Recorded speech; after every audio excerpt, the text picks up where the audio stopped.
Bom dia.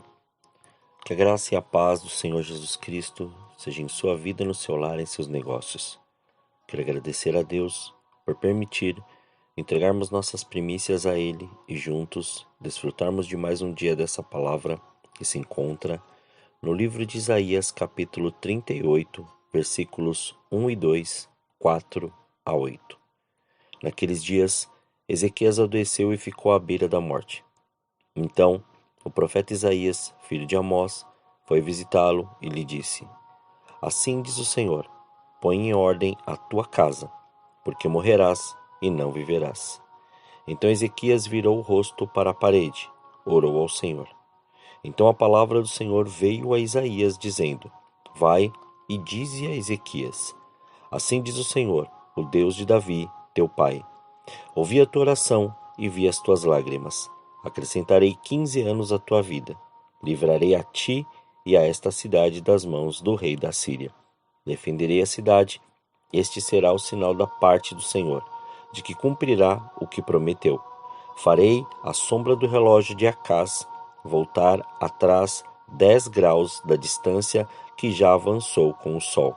E assim o sol recuou 10 graus que já havia avançado. Ao meditar sobre essa palavra, o Senhor me levou ao seguinte questionamento. Quando o Senhor disse, põe tua casa em ordem, por que afirmou isso a Ezequias, sendo ele servo fiel, sincero e obediente? Diante desse exposto, o Senhor me mostrou através da real intenção do coração de Ezequias, que ao se deparar com a doença, não havia nenhum impedimento em relação ao comportamento dele diante de Deus, mas sim que não havia preparado um sucessor, não havia dado ordens específicas diante de uma preparação para um reinado, ou seja, não havia um discípulo para estar em seu lugar. E isso é algo muito importante de pensar nesses dias, porque você formar um sucessor não é algo tão simples, mas é algo necessário para aquilo que o Senhor tem preparado para a sua vida.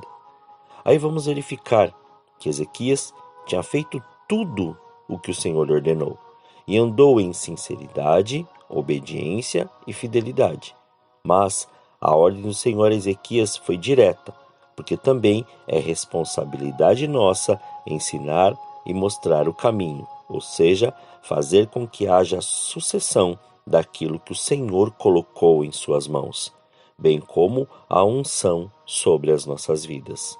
Isso nos faz lembrar de dois personagens muito usados nas mãos do Senhor, Elias e Eliseu.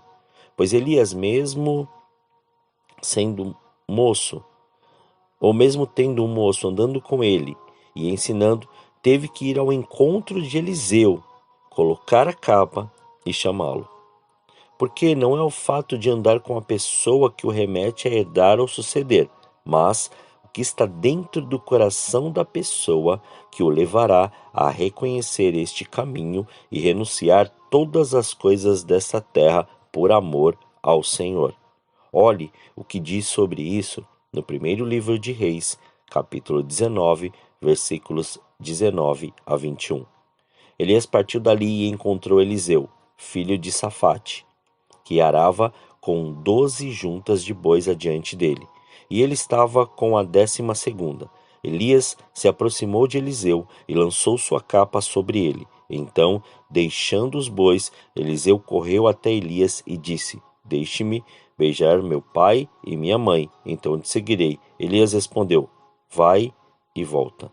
O que diz contigo? Ou o que fiz contigo? Ele voltou, pegou a junta de bois e os matou. E com o jugo dos bois cozinhou a carne e a deu ao povo, e eles comeram.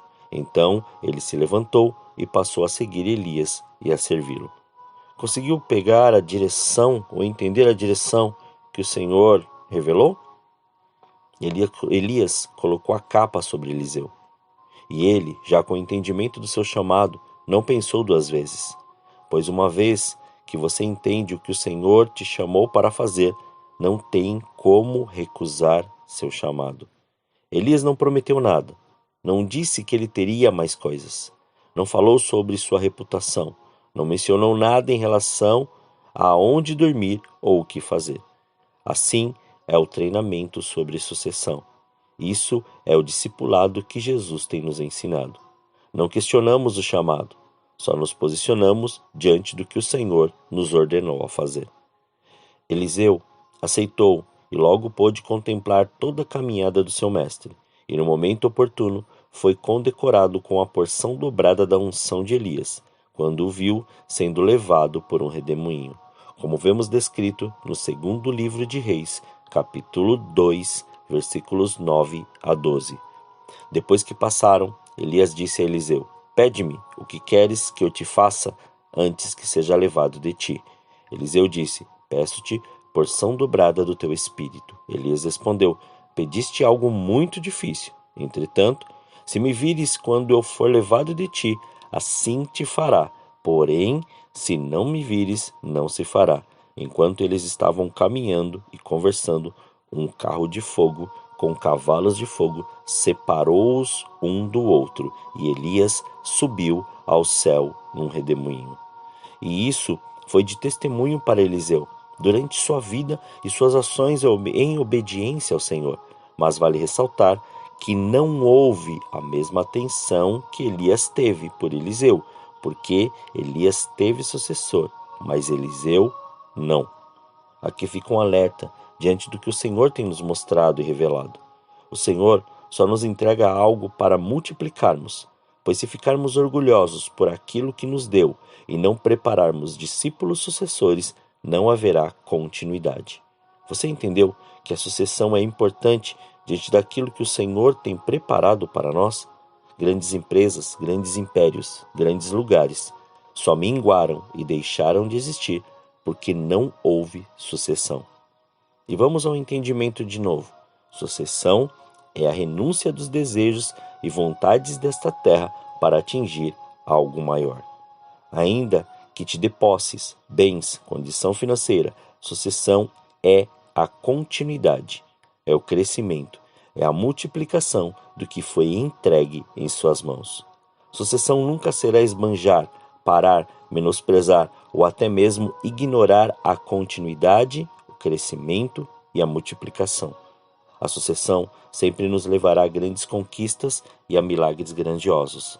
Assim como fez com Ezequias, o Senhor quer fazer conosco. Colocar a casa em ordem, para que não haja derrota e os inimigos vejam que há sucessores que carregam a marca da promessa, que é a continuidade da unção e que o legado existe e que não há dúvidas do chamado. Você até pode estar confuso com isso, mas aceite a sucessão. Não rejeite seu mestre. Viva a fidelidade, sinceridade e a obediência, porque o Senhor fará você carregar e multiplicar tudo o que recebeu. Receba a sucessão, seja discípulo, mas também saiba que sua responsabilidade é gerar sucessores discípulos. Pare de andar sozinho. Existem pessoas que estão prontas para te ensinar, mostrar o caminho e te entregar a sucessão. Basta abrir seus olhos espirituais.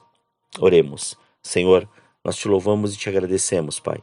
Graças nós te damos, ó Senhor, pelo seu amor e pelo seu cuidado. Somos gratos ao Senhor por mais este dia, de entregarmos, Pai, as nossas primícias, estas primeiras horas a Ti, para que o Senhor cumpra e estabeleça o seu querer. Sabemos, Pai, que estamos aprendendo. E o Senhor tem nos ensinado muito, Pai, nestes dias, diante, Senhor, da Sua palavra. Então, Pai, continue nos mostrando e revelando como sermos, Pai, estes sucessores, ou como entendermos, Pai, esta sucessão e sermos, Pai, discípulos Teus, para dar continuidade, Senhor, a esse Evangelho, aquilo que o Senhor preparou e da maneira que o Senhor preparou para nós. Que se cumpra o seu querer e que venha, Senhor, o seu reino e que se manifeste a sua glória em nós dia após dia. Entregamos, Pai, tudo que temos e que somos, mas não deixe, Pai, com que a distração desta terra nos leve ao engano, nos leve, Senhor, à soberba, nos leve ao orgulho, mas que antes o Senhor continue nos mostrando aquilo que nós temos e aquilo que nós devemos fazer. Muito obrigado, Pai. Graças te damos por este dia. Consagramos tudo que temos e que somos, para que o Senhor cumpra e estabeleça o seu querer. Muito obrigado, Pai. Assim oramos, agradecidos, em nome de Jesus. Amém. Que o seu dia seja abençoado, em nome de Jesus.